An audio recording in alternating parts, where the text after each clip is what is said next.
दोस्तों, जैसा कि आप सब जानते हो कि सऊदी अरब में मक्का और मदीना शहर में गैर मुसलमानों का जाना मना है। यानी कि मक्का मदीना में और खाना काबा में हिंदू लोगों का जाने की इजाजत नहीं है। यहाँ पर इनका जाना सख्त मना है। अब ऐसे में अगर कोई गैर मुसलमान शख्स गलत तरीके से मक्का मदीना में जाने की कोशिश करता है तो उसके साथ में क्या होता है जानकर आपके भी रोंगटे खड़े हो जाएंगे। आज हम आपको एक हिंदू औरत का ऐसा ही सच्चा वाकया बताने वाले हैं जो अपना नाम बदलकर मक्का में पहुँच गई, यानी कि खाना काबे में पहुंच गई। लेकिन वहां पर जाने के बाद उस औरत के साथ में जो कुछ हुआ जानकर यकीनन आप लोग भी हैरान और परेशान हो जाओगे। आप भी खुद सोचने पर मजबूर हो जाओगे। इसलिए आज का यह वीडियो आप सभी के लिए बहुत खास है। आप इसको आखिर तक जरूर देखें और आपको वीडियो अच्छा लगे तो दिल से एक लाइक करके इसे शेयर भी कर दे ताकि और भी लोगों के पास में यह वीडियो पहुंच जाए। तो चलिए दोस्तों शुरू करते हैं। याद रखें, इस कायनात में दीन इस्लाम ही वह दीन है जिसे सच्चा दीन समझा जाता है और दुनिया और आखिरत की कामयाबी भी इसी दीन में ही है। दोस्तों, एक रिया नाम की लड़की जो कि साउथ इंडिया की रहने वाली थी, कुछ अरसा पहले तक वह एक मशहूर एक्टर थी, यानी कि साउथ की वो एक मशहूर हीरोइन थी। खूबसूरती की वजह से इसका बहुत ज्यादा नाम था। फिर बाद में रिया को एक मुस्लिम लड़के से मोहब्बत हो गई और कुछ ही दिनों के बाद में दोनों की शादी भी हो गई। अब रिया हिंदू धर्म को मानने वाली थी, इसलिए वह अपने घर में अपने हिसाब से पूजा पाठ करती रहती थी और उसका शौहर मुस्लिम था, इसलिए वह घर में नमाज और कुरान पाक की तिलावत करता रह रहा था। लेकिन दोनों मियाँ बीवी एक दूसरे से इस बारे में कुछ भी नहीं कहते थे। दोनों अपने अपने हिसाब से अपने भगवान और अल्लाह की इबादत करते रहते। तो दोस्तों, रिया डॉक्टर से कहने लगी कि तुम्हें जिस कदर पैसे चाहिए मैं आपको देने के लिए तैयार हूँ, लेकिन आप मुझे ठीक कर दे। इसके बाद डॉक्टर ने बहुत कोशिश की, हर तरह का इलाज किया, मगर आखिर में डॉक्टर भी इस बीमारी के आगे बेबस हो गया। अब इस औरत और अपनी जिंदगी की कोई भी उम्मीद नजर नहीं आ रही थी। रिया कहती है कि अब तक मैं समझ रही थी कि मेरे पास में इतना पैसा है कि मैं बहुत ही जल्द ठीक हो जाऊंगी, क्योंकि उस वक्त में एक बहुत ही मशहूर फिल्मी एक्टर थी। मैं समझती थी कि मैं इंसान का हुस्ने जमाल ही सब कुछ होता है। लेकिन फिर जब मैं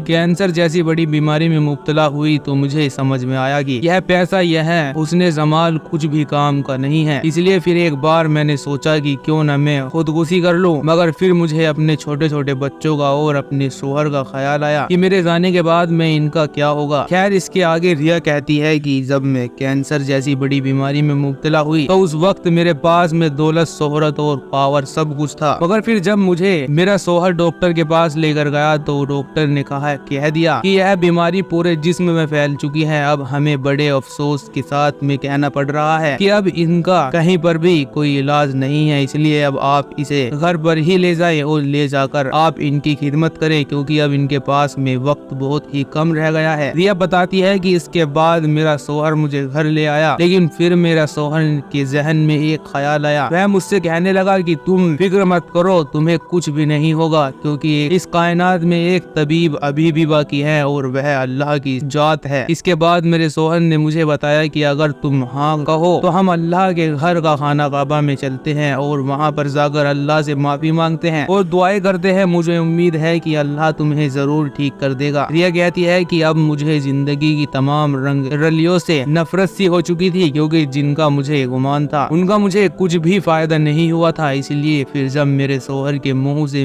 मैंने मक्का का और अल्लाह के घर का नाम सुना तो मुझे ऐसा महसूस हुआ कि अभी भी मेरे बचने की उम्मीद बाकी है। इसलिए फिर मैंने अपने शोहर से कहा कि हाँ, हम जरूर मक्का की जियारत के लिए चलेंगे और वहाँ पर जाकर अल्लाह की बारगाह में सच्चे दिल से माफी मांगेंगे और वहाँ पर हम अपने मर्ज की शिफा के लिए दुआ भी करेंगे, क्योंकि अब मुझमें भी यकीन हो चुका है कि हमारी इस बीमारी का इलाज अल्लाह के घर में जरूर मिलेगा। दोस्तों, इसके आगे रिया कहती है कि इसके बाद मैंने कलमा पढ़कर इस्लाम कबूल कर लिया। फिर मेरे शोहर ने मेरा नाम रिया से बदलकर हीना रख दिया और उसी नाम से मेरा पासपोर्ट भी बनवा दिया और फिर हम दोनों मियाँ बीवी खाना काबे के लिए खाना रवाना हो गए। रिया जो अब हीना हो चुकी थी वह कहती है कि आज मैं बहुत खुश थी, क्योंकि आज मैं पहली बार अल्लाह के घर की तरफ जा रही थी। फिर आखिर में वह वक्त भी आ गया जब हम दोनों मियाँ बीवी खाना काबे में दाखिल हो गए। रिया कहती है कि जैसे ही मेरी पहली नजर खाना काबे पर पड़ी तो मेरी आंखों से आंसू जारी हो गए और मुझे अपने माजी पर बहुत अफसोस होने लगा, क्योंकि अब तक की सारी जिंदगी मैंने गुनाहों में गुजारी थी। इसके बाद मैंने खाना काबा के सामने बैठकर बड़ी आज दुआ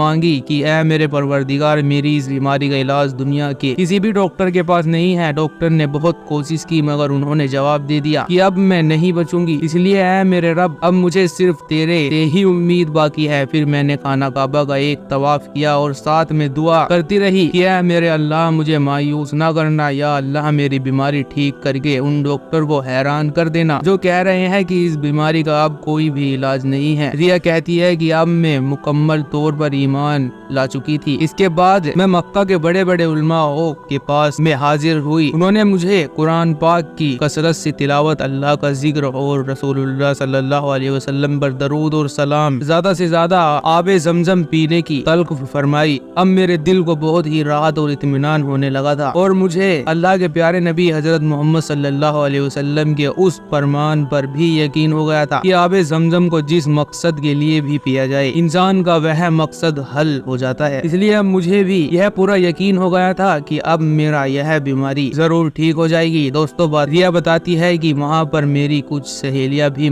بن چکی تھی جو کہ میرا بہت ہی احساس کرتی تھی۔ جب میں خانہ کعبہ میں آئی تھی تو اس وقت میرا جسم اس بیماری کی وجہ سے بہت ہی زیادہ خراب ہو چکا تھا، میرے سر کے بال بھی جھڑ چکے تھے، مگر پھر میری ان سہیلیوں نے مجھے کہا کہ تم اس پر آب زمزم لگایا کرو اور اپنے پورے جسم کو آب زمزم سے دھو ڈالو۔ مگر میں بہت ڈرتی تھی کہ پتہ نہیں کیا ہوگا، کیونکہ میرا اس بیماری کی وجہ سے میرے جسم کی ایسی حالت ہو چکی تھی کہ مجھے جسم کو چھونے سے بھی ڈر لگ رہا تھا۔ اس لیے پھر میں نے اپنے دل کو تسلی دیتے ہوئے اپنے جسم کو آب زمزم سے دھونا شروع کر دیا۔ اب آہستہ آہستہ میرا جسم ٹھیک ہونے لگا تھا اور دھیرے دھیرے بیماری بھی ٹھیک ہو رہی تھی۔ پھر کچھ دنوں کے بعد میں اللہ کا کرم ایسا ہوا کہ میری تکلیف اور میری بیماری دونوں ہی پوری طرح سے ٹھیک ہو چکی تھی، جسے دیکھ کر میں حیران رہ گئی اور خوشی بھی اتنی ہوئی کہ جسے شبدوں میں بیان بھی نہیں کر سکتی ہوں، کیونکہ اللہ تعالیٰ نے میری دعاؤں کو قبول فرما لیا تھا۔ پھر میں نے جلدی سے اپنے شوہر کو یہ خوشخبری سنائی تو میرا شوہر بھی یہ سن کر خوشی سے اچھل پڑا اور وہیں پر سجدے میں گر پڑا اور اللہ کا شکر ادا کرنے لگا۔ میرے شوہر کو تو یقین ہی نہیں ہو رہا تھا کہ جس بیماری کے بارے میں بڑے بڑے ڈاکٹر نے جواب دے دیا تھا وہ بیماری اتنی جلدی کیسے ٹھیک ہو سکتی ہے۔ پھر میرے شوہر نے کہا کہ بے شک اللہ کی ذات بہت بڑی ہے، اللہ